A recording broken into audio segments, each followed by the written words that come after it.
إنما يخشى الله من عباده العلماء. بسم اللہ الرحمن الرحیم. السلام علیکم ورحمۃ اللہ وبرکاتہ. دوستو، امید ہے کہ آپ سب خیر و عافیت سے ہوں گے. میرے عزیز ساتھیوں، آج آپ حضرات کی خدمت میں 3 بڑی مشہور روایتیں اور ان کی حقیقت پیش کر رہا ہوں. اس ویڈیو کو دھیان اور توجہ سے دیکھیں، انشاءاللہ بہت فائدہ ہوگا. اگر آپ حضرات ان روایتوں کو بیان کرتے ہیں تو بیان کرنا چھوڑ دیجئے، اور اگر کسی کو بیان کرتا ہوا پاتے ہیں تو احسن طریقے سے ان کو سمجھانے کی، روکنے کی کوشش کریں کہ وہ حضرات بھی ان روایتوں کو بیان نہ کریں. میرے ہاتھ میں یہ کتاب ہے غیر معتبر روایات کا فنی جائزہ، جلد نمبر 3 ہے. اس کا صفحہ نمبر 352، 353، 354 کھول کے دیکھیں تو آپ کو یہ تینوں روایتیں اور ان روایتوں کا حکم مل جائے گا، ان روایتوں کی حقیقت مل جائے گی. سب سے پہلی روایت سنیں. ایک دفعہ نبی اکرم صلی اللہ علیہ وسلم نے جبرائیل علیہ السلام سے پوچھا کہ کیا میرے بعد زمین پر آؤ گے؟ حضرت جبرائیل علیہ السلام نے کہا، ہاں اے اللہ کے رسول، میں آپ کے وصال کے بعد زمین پر 10 مرتبہ آؤں گا اور 10 چیزیں لے جاؤں گا. آپ صلی اللہ علیہ وسلم نے فرمایا، کیا چیزیں لے جاؤ گے؟ حضرت جبرائیل علیہ السلام نے کہا، پہلی مرتبہ آؤں گا برکت لے جاؤں گا، دوسری مرتبہ آؤں گا دلوں سے رحم دلی لے جاؤں گا، تیسری مرتبہ آؤں گا اور اقربا کے دلوں سے شفقت لے جاؤں گا، چوتھی مرتبہ آؤں گا حاکموں سے عدل لے جاؤں گا، پانچویں مرتبہ آؤں گا اور عورتوں سے حیا لے جاؤں گا، چھٹی مرتبہ آؤں گا فقیروں سے صبر لے جاؤں گا، ساتویں مرتبہ آؤں گا علماء سے زہد لے جاؤں گا، آٹھویں مرتبہ آؤں گا امیر لوگوں سے سخاوت لے جاؤں گا، نویں مرتبہ آؤں گا قرآن کے حروف لے جاؤں گا، 10ویں مرتبہ آؤں گا ایمان لے جاؤں گا. یہ روایت آپ حضرات نے شاید بیان بھی کی ہو، اگر بیان نہیں کی ہے تو سنی ہوگی، اگر نہیں بھی سنی ہے تو آپ سوشل میڈیا پہ اس کو سرچ کر کے دیکھ سکتے ہیں کہ کتنے لوگ اس کو بیان کر رہے ہیں. کیا ہے اس روایت کی حقیقت؟ تلاش وسیار کے باوجود یہ روایت سندن تاحال کہیں بھی نہیں مل سکی، لہذا اس کو آپ صلی اللہ علیہ وسلم کی طرف منسوب کر کے بیان نہیں کیا جا سکتا. دوسری بات یہاں یہ بھی میں آپ حضرات کو سمجھا دیتا ہوں. قرآن کریم جب آپ کھول کے دیکھیں گے 30ویں پارے میں سورت ہے انا انزلناہ فی لیلۃ القدر، اس میں ایک آیت ہے تنزل الملائکۃ والروح فیہا باذن ربہم من کل امر.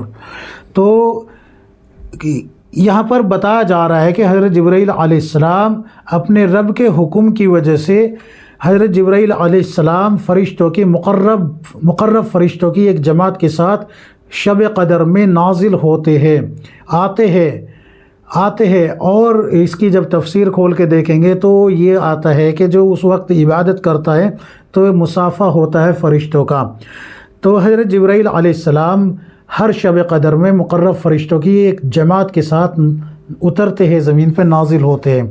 تو اگر دیکھا جائے تو یہ قرآن کی آیت سے بھی ٹکرا رہی ہے یہ حدیث، جبکہ اس کی کوئی سند بھی نہیں ہے، لہذا اس کو بیان نہ کیا جائے. دوسری روایت بھی سن لیجئے. 4 چیزوں کو زائل کر دیتی ہے. سن لیجئے. نبی اکرم صلی اللہ علیہ وسلم نے فرمایا، بنی آدم کے جسم میں 4 جوہر ہیں جنہیں 4 چیزیں زائل کر دیتی ہے. 4 جوہر یہ ہے: عقل، دین، حیا اور عمل صالح. غصہ عقل کو زائل کر دیتا ہے، حسد دین کو زائل کر دیتا ہے، غیبت عمل صالح کو زائل کر دیتی ہے اور لالچ حیا کو زائل کر دیتی ہے. یہ روایت آپ حضرات کے سامنے پیش کر دی گئی ہے. آپ نے سنا بھی ہوگا بہت سے حضرات سے کہ غصہ عقل کو کھا جاتا ہے اور لالچ حیا کو کھا جاتی ہے. اس طریقے سے آپ حضرات نے سنا بھی ہوگا. کیا ہے اس روایت کی حقیقت؟ تلاش وسیار کے باوجود یہ روایت سندن تاحال کہیں بھی نہیں مل سکی، اس کو بھی بیان نہ کیا جائے، اس کو بیان کرنے کی اجازت نہیں ہے.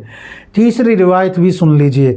6 جگہوں پر باتیں کرنا 40 سال کی عبادت کو ضائع کر دیتا ہے. روایت سنیں. 6 جگہوں پر باتیں کرنا 40 سال کی عبادت کو ضائع کر دیتا ہے. وہ 6 کون سی ہے؟ نمبر 1، قبرستان میں باتیں کرنے سے 40 سال کی عبادت ختم ہو جاتی ہے۔ علماء کی مجلس میں باتیں کرنے سے 40 سال کی عبادت ختم ہو جاتی ہے۔ مسجد میں باتیں کرنے سے 40 سال کی عبادت ختم ہو جاتی ہے۔ قرآن کی تلاوت کے وقت باتیں کرنا 40 سال کی عبادت کو ضائع کر دیتا ہے۔ جنازے کے پیچھے چلتے چلتے باتیں کرنا یہ بھی 40 سال کی عبادت کو ضائع کر دیتا ہے، اور اذان کے وقت باتیں کرنا یہ بھی 40 سال کی عبادت کو ضائع کر دیتا ہے۔ بہت سے حضرات اس کو اس طریقے سے بھی بیان کرتے ہیں کہ 6 جگہوں پر گفتگو کرنا یا ہنسنا 25 مرتبہ زنا کرنے کے برابر ہے۔ اس کو ایسے بھی بیان کیا جاتا ہے کہ جو شخص ان 6 جگہوں میں باتیں کرتا ہے اس کو 25 مرتبہ زنا کرنے جتنا گناہ ملتا ہے، یعنی کہ 25 مرتبہ زنا کرنے کے برابر اس کو گناہ ہوتا ہے۔ کیا ہے اس روایت کی حقیقت؟ تلاش VCR کے باوجود یہ روایت سندن تاحال کہیں نہیں مل سکی، اور جب تک اس کی کوئی معتبر سند نہ مل جائے تب تک اس کو بیان نہ کیا جائے، بیان کرنا موقوف رکھا جائے۔ یعنی کہ یہ روایتیں کہیں بھی نہیں مل رہی ہے، سندن کہیں نہیں مل رہی ہے۔ سند ملنا بہت ضروری ہے۔ کیوں؟ اس لیے کہ رسول اللہ صلی اللہ علیہ وسلم کی طرف منسوب اسی بات کو، اسی واقعے کو کیا جا سکتا ہے جو معتبر سند سے ثابت ہو۔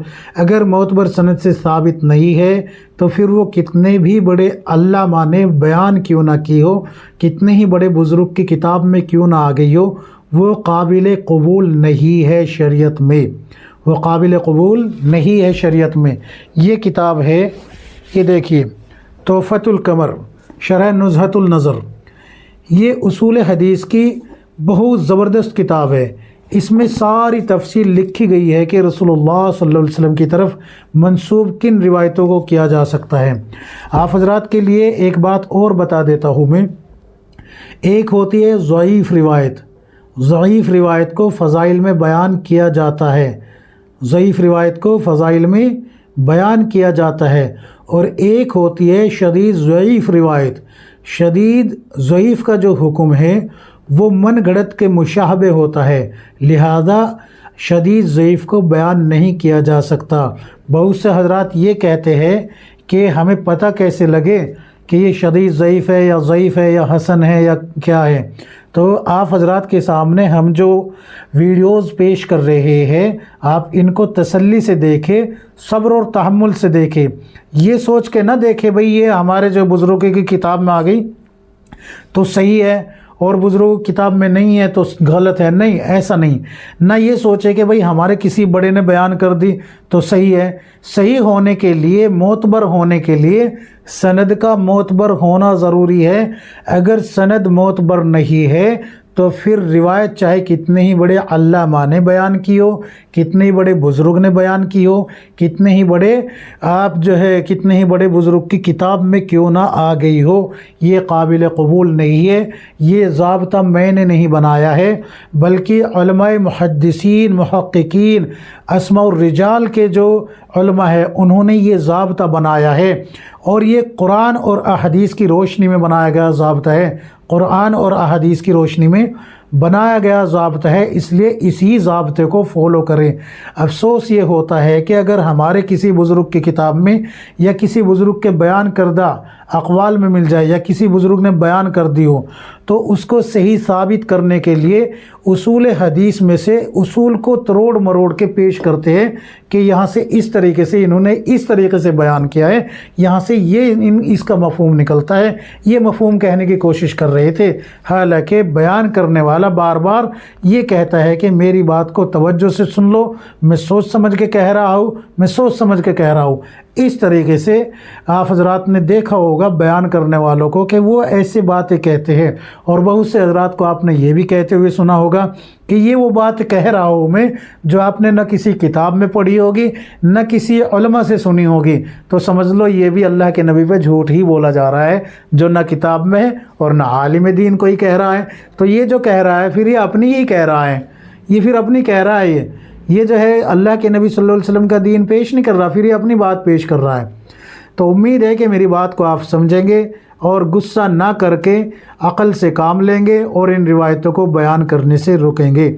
اللہ تبارک و تعالی مجھے بھی آپ کو ہم سب کو کتاب و سنت کے مطابق زندگی گزارنے کی توفیق عطا فرمائے، آمین یا رب العالمین۔